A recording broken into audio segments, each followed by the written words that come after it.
శాకాహారం అనేటటువంటిది ప్రమాదకరమా? అంటే శాకాహారం ప్రమాదకరం ఏంటి? ఎవడనంటే నవ్వుతారు.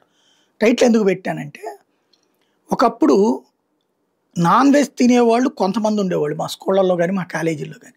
వెజ్ తినేవాళ్ళం ఎక్కువ ఉండేవాళ్ళం. స్కూళ్ళల్లో మేము చదువుకునేటప్పుడు గాని, ఇది నాన్ వెజ్ తినేటటువంటి వాళ్ళు తక్కువగా ఉండేవాళ్ళు. వాళ్ళు ఆ నాన్ వెజ్ తెచ్చుకున్న రోజున విడిగా కూర్చొని తినేవాళ్ళు. వెజ్ తిన్నప్పుడు అందరం కలిసి కూర్చొని తినేవాళ్ళం అనమాట. ఎందుకంటే ఆ వాసన ఇటు వెజ్ వాళ్ళకి పడదు కాబట్టి.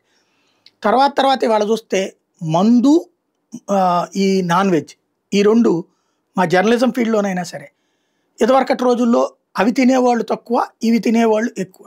అవి తాగడం అలవాటు లేనోళ్ళు ఎక్కువ, తాగడం అలవాటు ఉన్నటువంటి వాళ్ళు తక్కువ.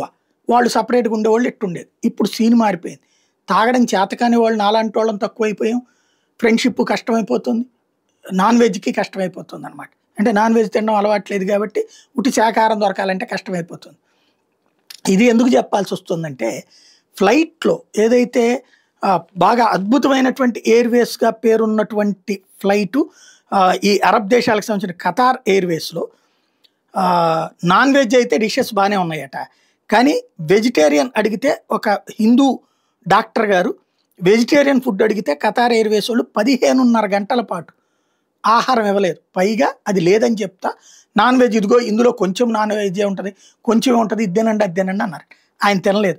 15:30 గంటల తర్వాత ఆయనలో షుగరు రకరకాల, ఆయన ఏమని అడిగారు, ఆయన వాళ్ళ కుటుంబం ఉన్నారట దాంట్లో. మీరు మీ దగ్గర లేకపోతే ముందు చెప్పాలా? ప్లస్సు మధ్యలో ఎక్కడన్నా ఎయిర్‌పోర్ట్‌లో ఆపి తీసుకోవాలి గదా! అంటే తీసుకుంటామని చెప్పి తీసుకోకుండా 15:30 గంటల పాటు జర్నీ జరిగిందట. చివరికి దాని ఇంపాక్ట్‌తో ఆయన తీవ్ర అనారోగ్యం పాలైనటువంటి వేళ దాని మీద ఇప్పుడు కోర్టులో కేసు వేశారు. ప్రభుత్వానికి కంప్లెయింట్ చేశారు.